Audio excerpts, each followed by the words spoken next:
Денеска на покана на мојот драг пријател, председателот на партијата Демократски сили на ромите, господинот Шабан Салиу, сум овдека да присуствувам практично на состанокот на председателството на партијата, каде што еве како што кажа и мојот драг пријател, е донесена одлука практично за коалицирање на партијата ДСР со ВМРО-ДПМНЕ на следните локални избори во делот на безусловна поддршка на кандидатите за градоначалници кои што коалицијата предводена од ВМРО-ДПМНЕ ќе ги предложи. Нормално учество на партијата Демократски сили на ромите, предводена од мојот драг пријател Шабан Салиу, на советничките листи кои што исто така ќе бидат дел од следните локални избори. Ја се радувам што одлуката е таква да партијата на господинот Шабан Салиу биде дел од коалицијата која што ќе предводи ВМРО-ДПМНЕ, дел од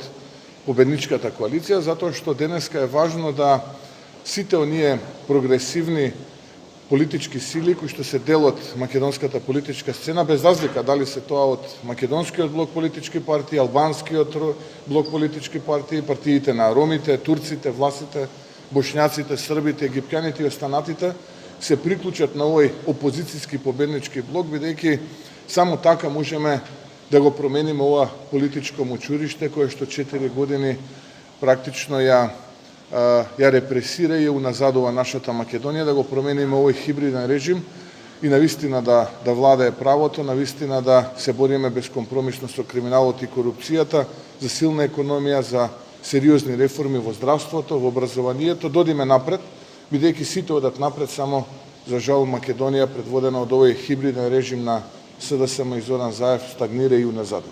2 август несомнено е еден од најголемите македонски празници кои што испишува историја, меѓутоа имаме пресврт во начинот на чествување.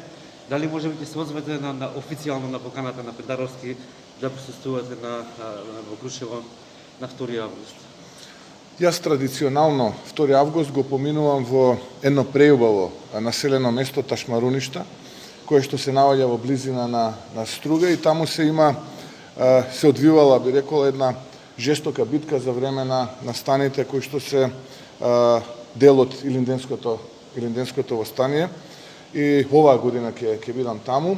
А што се однесува до овој нов начин на, би рекол, импровизирано чествување на најголемиот празник за македонскиот народ, но исто така ќе ве потсетам на Крушевскиот манифест. Тоа представува и празник на нашите сограѓани, без разлика дали се тоа албанци, турци, роми, власи, срби, бошњаци.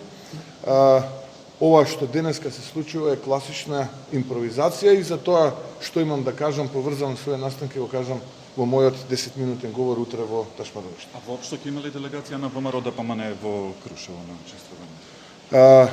Дел од циркускиот церемонијал предводен од председателот Пендаровски нема да биде делегацијата. Господине Мицковски, ваш коментар околу изборниот законник, односно планот на власта за процентот за кандидирање на локални избори, отворените листи, ако може.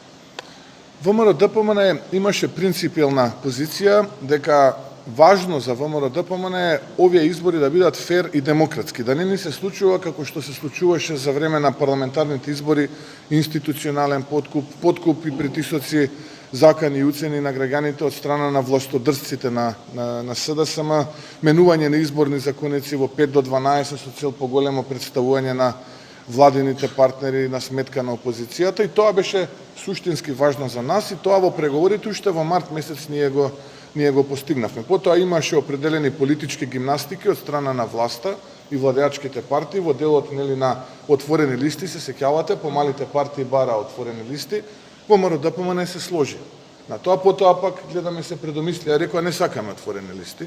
Повторно ВМРО-ДПМНЕ се сложи. Страна на власта исто така се побара да се зголеми прагот на оние листи кои што им се потребни потписи за да ја истакнат својата кандидатура.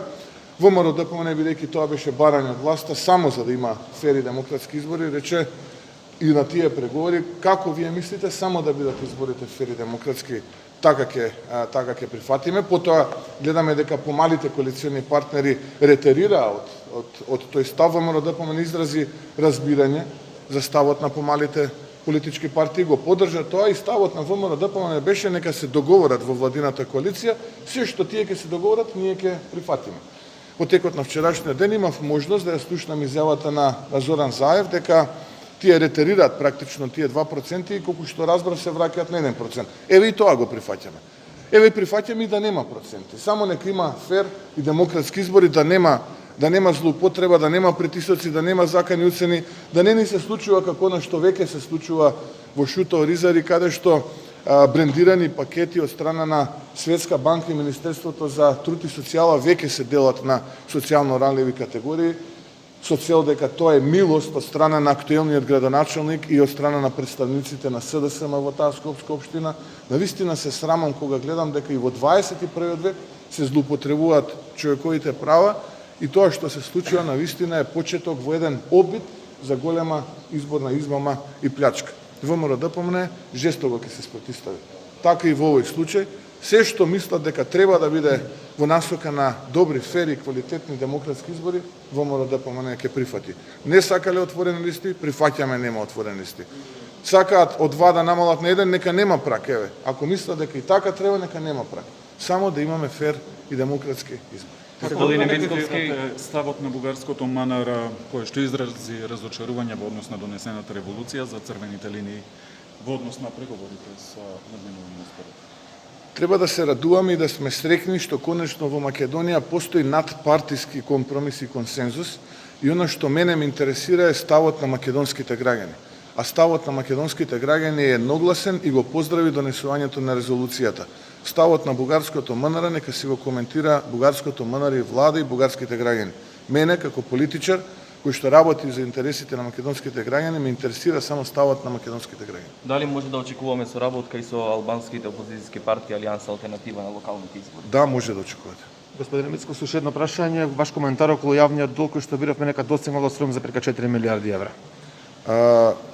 Јавниот долг достигна 7,4 милиарди евра, точно, но тоа не е најголемиот проблем. Уште поголем проблем е што за само 6 месеци тој долг порасна за 904 милиони евра. Значи само за 6 месеци порасна долгот за 904 милиони евра. Тоа се народни пари позајмени од владата кои што треба граѓаните да ги плаќаат поради неспособните и неекономските политики на оваа влада и обидот за сериозен подкуп и влијание на гласачите за следните локални избори. За само 6 месеци 904 милиони евра, или ќе потсетам како е оваа влада на политичката сцена во владата, повеќе од 2,5 милиарди евра е зголемен долгот. 2,5 милиарди евра. Знаете што значи тоа? Тоа значи дека секој еден граѓанин во Македонија должи повеќе од 1250 евра. Откако ова влада е на чело на државата. А на сметка на тоа, бруто домашниот производ воопшто не е ни поместен од тоа што беше нивото во 2017 година. Поземуваат, трошат, а ефекти во економијата нема и затоа нема денеска предприемач, нема стопанственик кој што не се жали од неекономските политики на оваа влада. Јас сум шокиран и од друг показател, бидејќи го следам оној бројач во Министерството за финансии и можам да заклучам дека во јули месец дефицитот е зголемен за нови 5 милиарди отприлика денари, а нивото на капиталните инвестиции заклучно со јули месец нема да надмине 9 милиарди денари, иако ветуваа дека реализацијата на капиталните инвестиции согласно ребалансот ќе биде 30 милиарди денари. Имајќи предвид дека доаѓаат месеци кога реализацијата ќе биде слаба, не очекувам дека таа бројка ќе надмине 15 милиарди денари. Повторно излажа, а на сметка на таа лага ги задолжија македонските граѓани. Затоа ги повикувам граѓаните во октомври, на 17 октомври, да излезат и гласно да зборуваат позади гласачката кутија, дали сакаат овие порази, понижување и срам да продолжат, или сакаат да дојдат луѓе кои што знаат како и како да ја водат Македонија во 21 век. Кога ќе ги објавите тие луѓе, кога ќе ги објави ВМРО-ДПМН?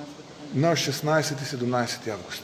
Како ќе соработувате во прв круг, во втор со албанските опозицијски партии? Бидете- Каква е формата? Бидете трпеливи и ќе ја дознаете начинот на соработка со сите оние политички партии кои што ценат дека оваа влада во Македонија е корумпирана, криминална, погрешно ја води државата, безидејна, без визија и без стратегија како да ја развива државата, што се всушност зборови и реченици содржани во најновиот извештај на Стейт департментот за Македонија. Благодарам.